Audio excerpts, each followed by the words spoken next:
Vene telekanali inglise keeles Russia Today eesmärk on Kremli propaganda levitamine välisriikides. Nendel eesmärkidel eraldab Venemaa tohutud summad.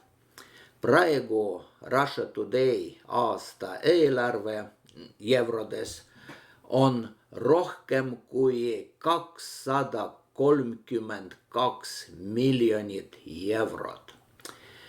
Venemaa ülemvalitseja Vladimir Putin kohtleb lahkelt Russia Today peatoimetajat Margarita Simonjani igal võimalikul viisil, kinkides Margaritale mitte ainult lilli, vaid ka ordeneid.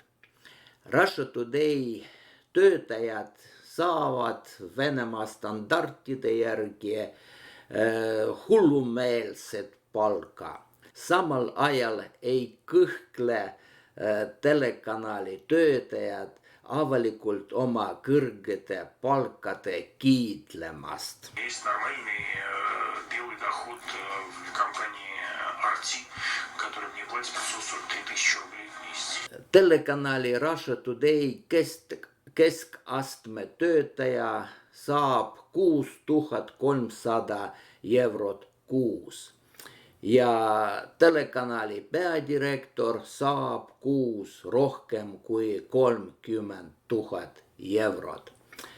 Aga Simonjani Russia Today peatoimetajana palk on ligi 20 000 eurot.